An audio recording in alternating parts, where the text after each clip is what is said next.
Assalamualaikum warahmatullahi wabarakatuh.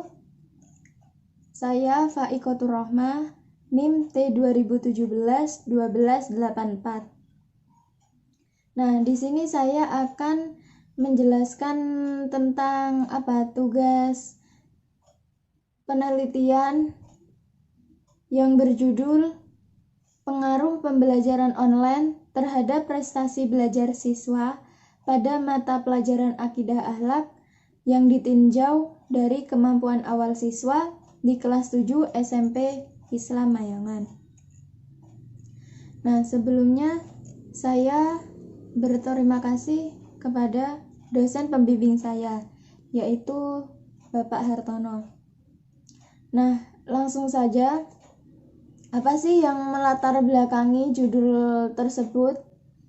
Nah, yang melatar belakangi adalah karena adanya sistem pembelajaran tersebut tidak memiliki standar dan acuan yang jelas, jadi membuat pembelajaran menjadi tidak berbobot, dikarenakan tidak ada edukasi yang mendukung untuk memainkan peranan dan melaksanakan tugas-tugas itu.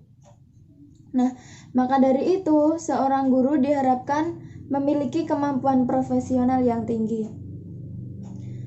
Dalam hubungan ini, maka untuk mengenal siswa-siswanya dengan baik, mengenal dengan cara yang paling efektif untuk membantu siswa tumbuh sesuai dengan potensinya masing-masing. Nah, untuk menanggulangi problematika pembelajaran di SMP Islam Mayangan, pembelajaran harus direncanakan dengan baik agar memicu minat belajar siswa tersebut. Nah, berdasarkan hal tersebut, maka saya ingin melakukan penelitian sederhana melalui penelitian tindakan kelas. Selanjutnya, rumusan masalah.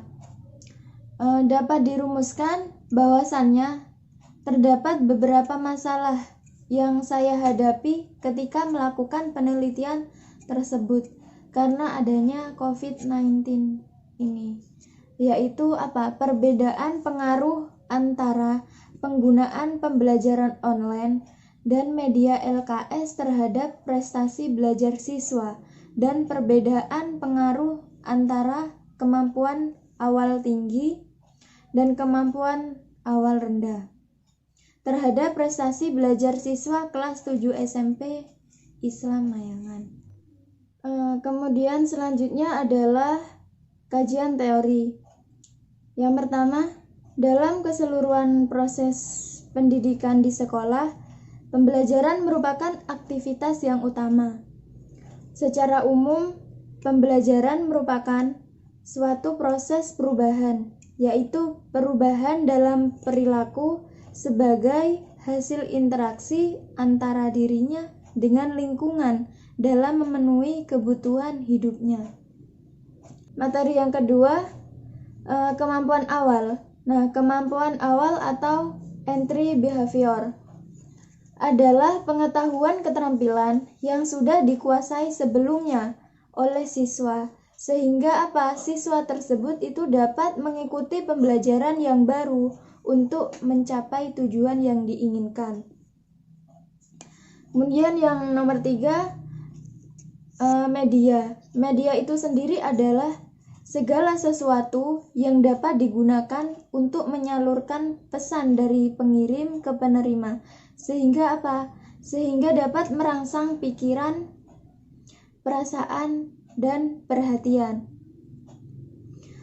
Selanjutnya, salah satu faktor yang memiliki pengaruh terhadap prestasi belajar akidah akhlak siswa yang optimal pembelajaran LKS atau tatap muka lebih efektif minat siswa jika dibandingkan dengan pembelajaran menggunakan media online. Karena media online itu mengalami keterlibatan langsung siswa dengan mata pelajaran akan lebih merangsang indera siswa. Jadi siswa itu akan lebih paham ketika pembelajaran langsung dibanding dengan pembelajaran online. Selanjutnya, subjek, tempat, dan waktu penelitian yang saya lakukan. Nah, subjek penelitian yang saya lakukan di sini adalah penelitian di sini ini kepada siswa kelas 7 SMP Islam Mayangan Gumu Emas pada tahun pelajaran 2020 sampai 2021 dengan jumlah siswa sebanyak 36.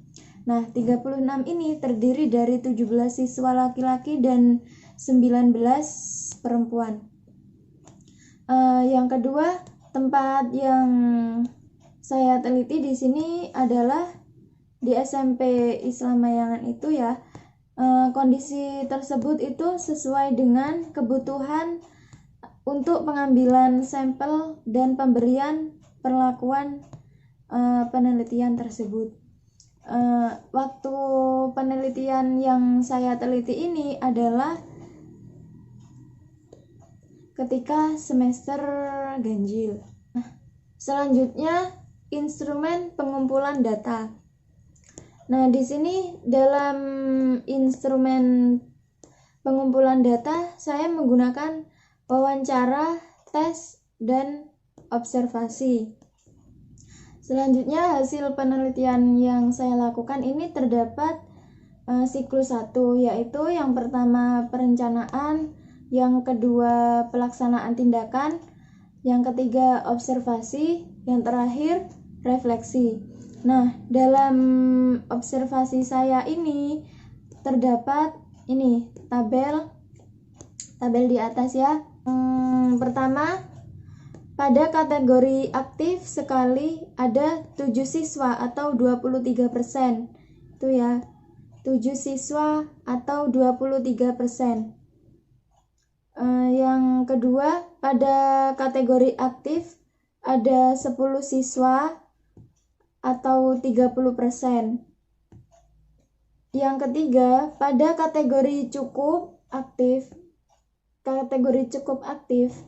ada 13 siswa atau 33%. Yang terakhir, pada kategori kurang aktif ada 6 siswa atau 14%. Nah, ini menunjukkan apa? Kecenderungan siswa itu masih biasa saja dalam proses pembelajaran online. Nah, di atas itu adalah presentasi siswa yang saya buat. Kemudian selanjutnya pada siklus 2. Siklus 2 ini terdapat 3, yaitu pelaksanaan tindakan siklus 2, yang terakhir refleksi. Ini siklus 2 yang terakhir karena saya melakukan 2 siklus. Nah, kemudian saya akan menjelaskan presentasi pada siklus 2 tersebut. Nah, presentasi pada siklus 2 tersebut itu dari hasil penelitian yang terlihat bahwa pada siklus 2 ini tingkat keberhasilan siswa adalah yang pertama ya, pada kategori baik sekali ada 10 siswa atau 33%. Nah, jadi mengalami kenaikan dari siklus 1, yaitu siklus 1 yang awalnya 7 siswa atau 20%. Pada siklus 2 ini presentasi baik sekali ada 10 siswa atau 30%. Yang kedua, pada kategori baik ada 20 siswa atau 50%. Jadi mengalami kenaikan dari siklus 1, yaitu pada yang awalnya pada siklus 1 ini 10 siswa atau 40%. Kemudian yang ketiga, pada kategori cukup ada 6 siswa atau 17%. Ini juga mengalami penurunan dari siklus 1, yaitu ada 13 atau 23%. Kemudian yang terakhir pada kategori kurang. Ini tidak ada siswa atau 0%. Mengalami penurunan pada siklus 1, yaitu pada siklus 1 ini terdapat 6 siswa atau 17%. Jadi pada siklus 2 ini siswa tersebut mengalami kenaikan hasil belajar. Materi yang terakhir yaitu hasil penelitian. Nah, dari hasil penelitian yang saya lakukan pada bab sebelumnya dapat dijelaskan bahwasannya hasil belajar siswa mata pelajaran akidah akhlak pada materi pokok iman kepada kitab-kitab Allah di kelas 7 SMP Islam Mayangan sebelum melakukan penelitian ini kurang memuaskan. Hal ini berdasarkan dari hasil yang dicapai siswa yang berjumlah 36. Dari jumlah siswa tersebut yang mencapai KKM itu 70, hanya 10 siswa atau 20%. Sedangkan siswa yang tidak mencapai kentuntasan berjumlah 26 siswa atau 80%. Jadi setelah saya melakukan siklus 2 ini, siswa tersebut mengalami kenaikan belajar. Jadi dapat ditarik kesimpulan bahwasannya di dalam suatu kegiatan pembelajaran kadang-kadang seorang guru ini merasakan bahwa di suatu kelas tertentu ini mudah mengarahkan siswa. Nah, siswa untuk berpartisipasi aktif dalam kegiatan belajar mengajar. Sehingga Sehingga prestasi belajarnya siswa tersebut itu menjadi tinggi. Namun di suatu kelas yang lain kesulitan sehingga prestasi belajarnya rendah. Padahal materi pembelajarannya itu sama. Hal itu dimungkinkan karena guru beranggapan bahwa semua siswa itu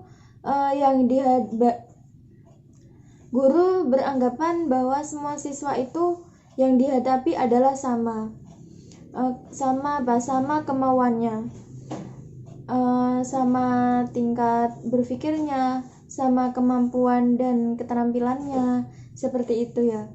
Jadi untuk mengantisipasi kejadian seperti itu, di pertemuan-pertemuan awal, guru itu perlu memahami terlebih dahulu sejauh mana kemampuan dan yang sudah dimiliki siswa tersebut sebelum melaksanakan kegiatan proses pembelajaran yang direncanakan guru tersebut. Jadi guru tersebut perlu mengetahui problematika tersebut. Mungkin sekian penjelasan dari saya. Mohon maaf apabila ada kesalahan. Wassalamualaikum warahmatullahi wabarakatuh.